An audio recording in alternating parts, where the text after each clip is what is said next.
So one of the greatest things about working for a nonprofit the last 25 years is the fact that I get to work with a lot of great volunteers. In fact, at the food bank, we have 1,000 volunteers that come through our doors each week. One of our volunteers is 84 years old. He likes to come and sort a few canned goods, and then he likes to tell jokes. Most of the jokes he shares are incredibly inappropriate. But he asked me one day, he says, "What does volunteering and wetting your pants have in common?"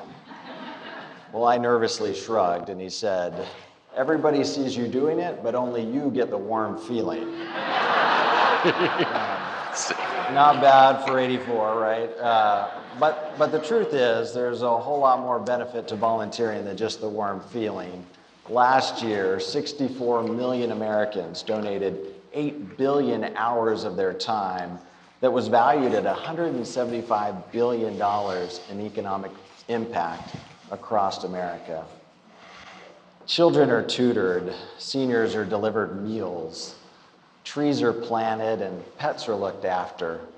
Recently, here in our community, individuals were rescued from a hurricane, and comfort was given to families who suffered the tragedy in Sutherland Springs. Communities can be transformed and individuals impacted.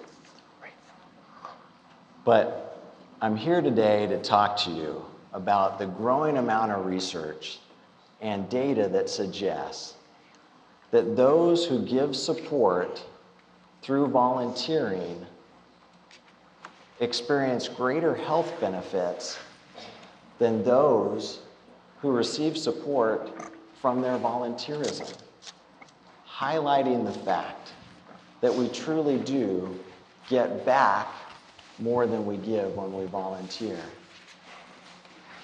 So it's specific to physical and mental health. Here are just a few findings. When seniors volunteered to mentor children, they improved their stamina, their memory, their flexibility. They decreased their levels of depression. When 10th graders in Canada volunteered in an after-school program tutoring children, the volunteers lost weight and improved their cholesterol profiles.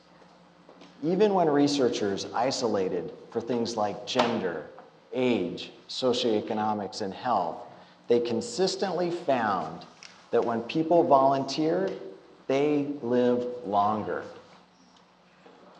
You know, researchers also saw that when people volunteered, they could receive health benefits that went way beyond what could be achieved through traditional medical care, which has made me believe that maybe one of the solutions to lowering our nation's healthcare cost is volunteering.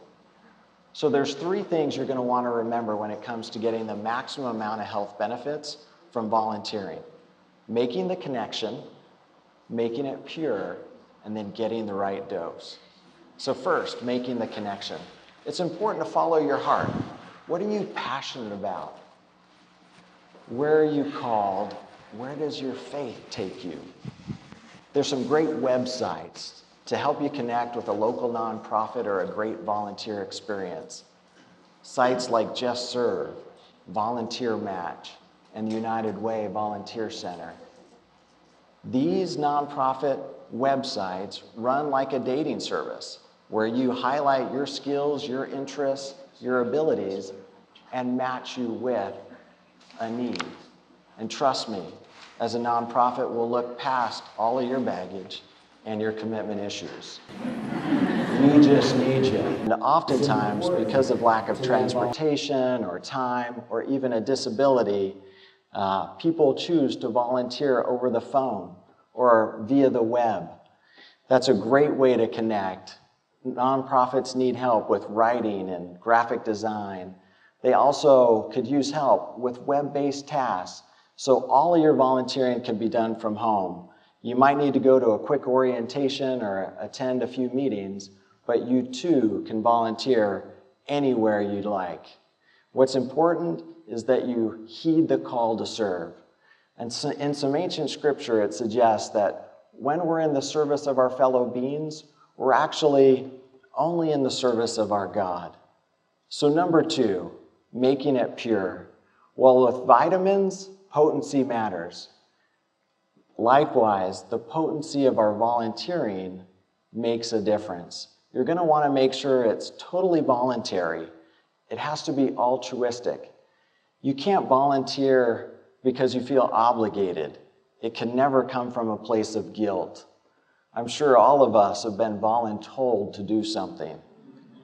When that happens, we lose the health benefits. But when our volunteerism is truly discretionary, when it comes from an unselfish place, that's when all of the health benefits come, from lowering your cholesterol and blood pressure to decreasing your anxiety and depression. You have that opportunity to get the health benefit. You just have to choose to connect. The volunteering will save your life. And you just need to make it pure. But here's the tricky part. Now that you know that volunteering will make you live longer, that can't be the reason why you volunteer, because you're going to lose the benefit. All right?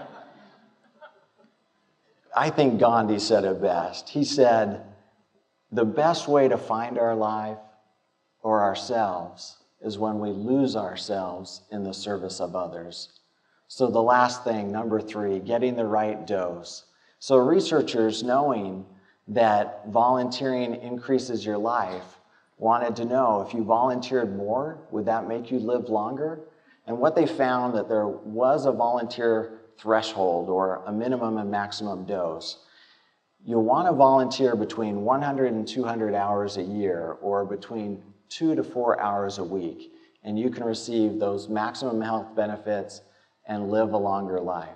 So remember, make the connection, make it pure, and get the right dose. One day when I was at the food bank standing in our lobby, a man came up to me. He wanted to shake my hand and say thank you. He explained that he had just gone through the most difficult year of his life. He and his wife have an 11-year-old child, and his daughter was beautiful and amazing, but due to an illness, they lost her. And in losing her, he said he lost everything: his marriage, his job. He lost hope. In that place of discouragement, he said he had trouble getting up in the morning and just wished he had died too. But he saw an ad for the food bank, and so he came in. He started to volunteer. While he volunteered, he saw what kind of an impact he could have. He started to find purpose. That purpose began to heal him. Isn't it interesting? For all of us, when we're in our season of trial, when we feel overwhelmed, alone, and discouraged, when we feel like the weight of the world is on our shoulders and we're ready to give up, the quickest and easiest way to lighten our load is just to take the load of someone else on our shoulders. It's counterintuitive. You would think that adding more weight would crush you even faster, but it heals. It recalibrates. Service has the power to cure. So don't be surprised next time when you go visit your doctor that he doesn't prescribe a healthy dose of volunteering along with good diet and exercise. Now is our time.